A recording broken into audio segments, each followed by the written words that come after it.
हिंदुस्तान में ही हिंदुओं का जीना दूभर हो गया है और कटिहार से इस वक्त की बहुत बड़ी खबर आ रही है। एक तरफ बताया जा रहा कि इंटरनेट सेवा बंद कर दी गई है।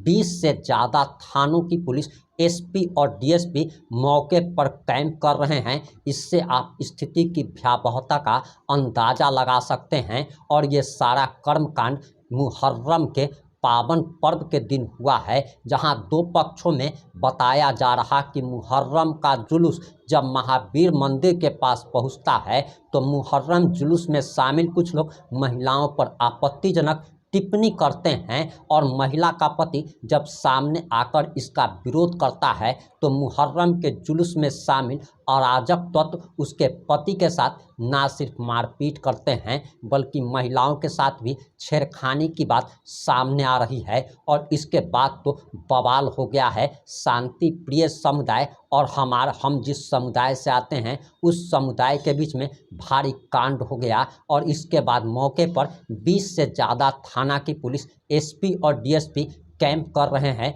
इंटरनेट सेवा तत्काल प्रभाव से बंद कर दी गई है। पप्पू यादव भी आधी रात में वहां पहुंचे हैं। और एक बड़ी खबर और आ रही है, और अभी की सबसे बड़ी खबर बाढ़ से आ रही है, पटना जिला से आ रही है। और बताया जा रहा है कि चाय समोसा खाने के विवाद में तलवारें चली हैं। दर्जनों लोगों को काट डाला गया है, दर्जनों लोग जख्मी हैं। और आखिर पूरा मामला क्या है, पूरा मामला इस 7 से 8 मिनट की रिपोर्ट में हम आपको बताने जा रहे हैं।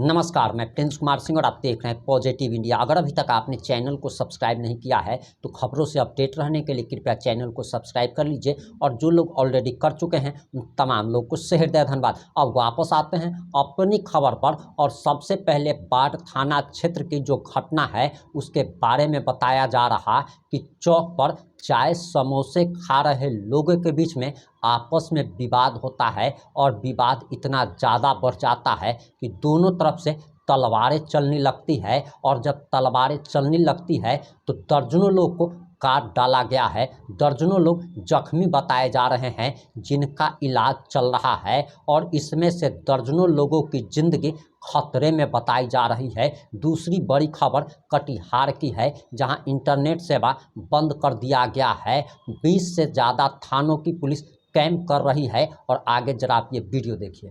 गलत तरीके से इसको प्रेड करना, इसमें प्रशासन का ज़्यादा दोषी है। प्रशासन फेल्योर रहा। प्रशासन को जितना यहाँ कटिहार में मुहर्रम में फोर्स डिफ्यूट करना चाहिए वो उसका अभाव रहा। एक दूसरी चीज़, हम जानते हैं कि चुनाव का समय है और चुनाव में र्यूमर गलत तरीके से लोग देंगे, तो हमें परहेज करने की ज़रूरत है। पूजा मेरी है, आस्था मेरी है, तो हमको ज़्यादा परहेज करना पड़ेगा। इस बात को समझना होगा। मैं मानता हूँ गलतियाँ किसी की भी हो, गलतियाँ तो होती ही है। छोटे छोटे बच्चे, जब हम दारू पी लेंगे, गांजा भांग पी लेंगे, हम सॉल्यूशन ले लेंगे तो कुछ भी नहीं बचता। तो ये गलत है। इसलिए मैं चाहूँगा कि अविलंब सरकार यहाँ सुबह होते होते यहाँ पर हर कीमत पर बीएमपी और सीआरपी डिप्यूट करे, हर परिस्थिति में। ये बिल्कुल कोई समाज नहीं चाहता।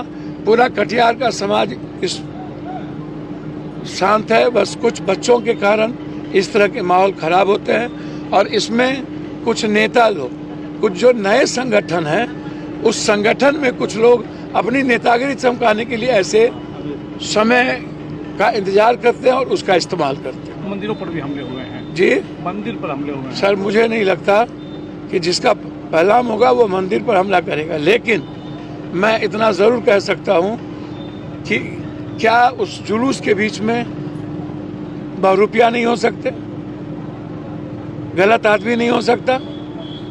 क्या हिंदू ही होगा, क्या मुसलमान ही होगा? यदि हमें माहौल खराब करना है और हमें तनाव पैदा करना है, मैं जितना समझता हूँ इस दुनिया को, चाहे वो सनातन हिंदू का पूजा हो, चाहे मुस्लिम का, चाहे सिख का, जब कोई पर्व होगा तो मेरा मानना है कि उस पर्व में 95% लोग ऐसे होते हैं जो अपने पर्व को शांति तरीके से निकालना चाहते हैं। क्या अपील करना चाहेंगे सर? भैया मेरा तो हाथ जोड़ के है कि जो लोग अखाड़ा के हैं और अखाड़ा के अध्यक्ष हैं उनसे और यहाँ के नेताओं से कि आप कटिहार के अमन के लिए सब लोग मिलकर इस चीज़ को शांत करें। और हम युवाओं से आग्रह करना चाहेंगे कि किसी भी कीमत पर न तो नफरत में फायदा है न अशांति में। कल सबको एक साथ रहना है, एक साथ एक दूसरे के घर जाना है, एक साथ एक दूसरे के दुकान से खरीदारी करनी है, एक दूसरे के पर्व में जाना है। इसीलिए हम अपने बच्चों को कल घर से ना निकलने दें। हम आग्रह करेंगे हर पिता माँ को कि अपने अपने बच्चों को रोकें, और जो नए संगठन उनसे आग्रह करेंगे कि नेतागिरी करने का बहुत रास्ता है। जरूरी नहीं है कि हम समाज को आग में झोंक करके नेतागिरी करें। तनाव हुआ है, तो उसके बाद क्या स्थिति है सर, और क्या फोर्स सर बाहर से भी आ रहे हैं? देखिए, तनाव के बाद घटना घटी थी वो तो कंट्रोल हो गया था, लेकिन छिटपुट घटना अलग अलग मोहल्लों में हुई। तो अभी हम सब डीएम साहब एसपी साहब के साथ शहर का 3 राउंड फ्लैग मार्च किए हैं हम लोग। अभी सभी जगह स्थिति नियंत्रण में है, और जितने भी हैं ताजिया सबका फैलगाम आज ही कराया जाएगा। कम संख्या में लोग आएंगे और रात भर में हम लोग कराएंगे, और फोर्स की कोई दिक्कत नहीं होगी। अररिया से, पूर्णिया से, किशनगंज से, जो हमारा पूर्णिया रिजर्व है उससे फोर्स आ रहा, और एसएसबी की भी 2-3 कंपनियां बाहर से आ रही हैं, वो रात तक पहुंच जाएंगी। स्थिति पूरी तरह से हमारे नियंत्रण में है। इंटरनेट को भी बंद किया गया है सर? हाँ, कहा गया है बंद करने के लिए, अनुरोध किया गया है। सर लोगों से क्या अपील करेंगे सर? लोगों से कहेंगे देखिए शहर आपका है, त्योहार है, ये सबको मिलजुल के करना चाहिए। कुछ होगा तो सभी लोगों को परेशानी होती है। सर मंदिर पर जो हमले हुए सर, क्या उस पर कार्रवाई होगी भयंकर। छोटे छोटे बच्चे जब हम दारू पी लेंगे, गांजा भांग पी लेंगे, हम सॉल्यूशन ले लेंगे तो कुछ भी नहीं बचता। तो ये गलत है। इसलिए मैं चाहूँगा कि अविलंब सरकार यहाँ सुबह होते होते यहाँ पर हर कीमत पर बीएमपी और सीआरपी डिप्यूट करे हर परिस्थिति में। ये बिल्कुल कोई समाज नहीं चाहता। पूरा कटिहार का समाज इस शांत है। बस कुछ बच्चों के कारण इस तरह के माहौल खराब होते हैं, और इसमें कुछ नेता लोग, कुछ जो नए संगठन हैं, उस संगठन में कुछ लोग अपनी नेतागिरी चमकाने के लिए ऐसे समय का इंतजार करते हैं और उसका इस्तेमाल करते हैं। मंदिरों पर भी हमले हुए हैं जी, मंदिर पर हमले हुए हैं सर मुझे नहीं लगता कि जिसका पैगाम होगा वो मंदिर पर हमला करेगा, लेकिन मैं इतना ज़रूर कह सकता हूँ कि क्या उस जुलूस के बीच में बहुरूपिया नहीं हो सकते। आपने पूरा वीडियो देख लिया होगा। अब आपकी क्या प्रतिक्रिया है, अपनी प्रतिक्रिया जरूर दीजिएगा। जुड़े रहें हमारे साथ। जय हिंद, जय भारत।